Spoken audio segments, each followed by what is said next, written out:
Danes se bo tole mogoče slišali malo manj, ker se nahajam sred postaje, kjer je precej šundra in tako je v življenju. V življenju je pač veliko precej šundra in ni nujno, da zmeram naše življenje izpade kot kakšen dober filmček, kjer se vse dobro sliši, ampak je včasih naša situacija taka, da je veliko moten. Rad bi danes štartal z Jezusovim odgovorom, ki ga da na vprašanje, kjer je zapoved najbolj pomembna. V Evangeliju po Marku reče v nekem trenutku, konkretno v poglavju 12, Jezus, da je ena zapoved predvsem pomembna in ta je: poslušaj, Izrael. Gospod je naš Bog, Gospod edini, ljubi Gospoda svojega Boga z vsem srcem, z vso dušo, z vsem mišljenjem in svojega bližnjega, kakor sam sebe. S tem, da Jezus pravzaprav kukrata dvojni odgovor, da vendar en sam odgovor, namreč on vztraja pred tem, da sta ljubezen do Boga in do bližnjega kot dve roki, ki drugo umivata in tvorita skupaj eno samo zapoved. Ampak vendar, poglejmo na drug del zapovedi, to je na ljubezen do bližnjega. Namreč tle bi rad odprl vprašanje, kakšno je naše mesto in kako mi gledamo na svet. Na svet, kjer živimo. Na ljudi, ki so okrog nas, torej na bližnjega, do katerih imamo zapoved ljubezni.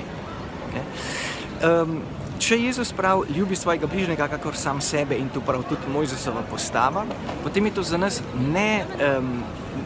nespregledljivo, da imamo vsakega človeka na nek način radi. Tudi če je drugačen od nas, ga imam vendar rad. Tudi če je boljši od mene, ga imam vendar na nek način rad. Tudi če je slabši od mene, ga imam vendar na nek način rad. Namreč, če živim, kjer živim v svoji lastni državi, potem zaradi zapovedi ljubezni do bližnjega jaz moram ponotraniti tisto, kar v naši državi živimo skupaj, vsi, ki smo različnih prepričanj, prav gotovo, pa vendar jaz zaradi Jezusove zapovedi naredim odločitev, da bom vse ljudi na nek način vzljubil in da bom celo svojo lastno državo in njene voditelje na nek način vzljubil. Ni nujno, da se bom jaz z njimi, z vsemi pravili strinjal, pač pa bom stremel k temu, da bom na notranji ravni pritrjeval skupnim pravilom, ker so ta narejena za naše dobro. Jasno, da obstaja kakšna izjema.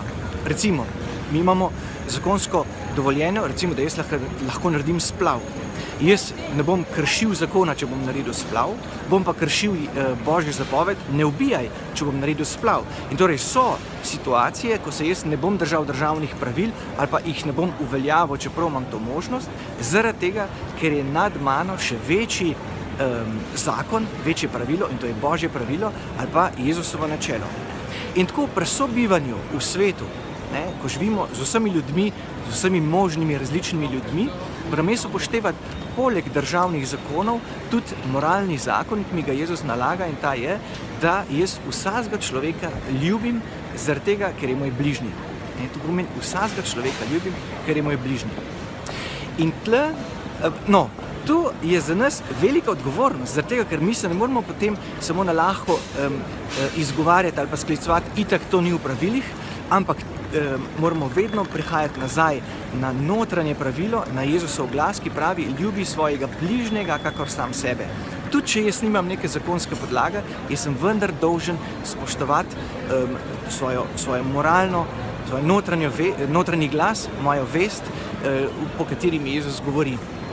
In še ena stvar, ki je za nas kristjane zelo pomembna, tako se mi zdi, ljubi Gospoda svojega Boga in ljubi svojega bližnjega kakor sam sebe, nas vodi v precej lahek in trden sklep, da smo kristjani tisti, ki prvi za svoje sodržavljane, za svoje soljudi, za vse ljudi, s katerimi bivamo, molimo. Se pravi, da mi prihajamo pred Boga, da mu izražamo svojo ljubezen, svojo osebno ljubezen in mu izročamo svoje bližnje. Vse ljudi, s katerimi živimo, vse ljudi, ki jih poznamo, ali pa tudi tiste, ki jih ne. Začenši z našimi voditelji in z vsemi navzdol, z vsemi ljudmi, ki jih takole mimogrede srečam, ki jih mogoče srečam samo bežno, samo enkrat v življenju, ali pa tudi to ne, ker se mogoče sam ob njih ruknem in sem sredi šundra skupaj z njimi. Vendar, zaradi Jezusove zapovedi in zaradi njega, ki me je vzljubil, jaz lahko rečem pred Bogom, ki ga imam rad, Gospod, izročam ti vse te ljudi in prosim zanje, bodi blagoslovi jih in bodi z njimi, tudi če te osebno ne poznajo ali pa če te ne želijo spoznati, vendar ti si Gospod, ti si en Gospod in si Bog vseh nas in si Bog ljubezni in ti ljubiš vse ljudi.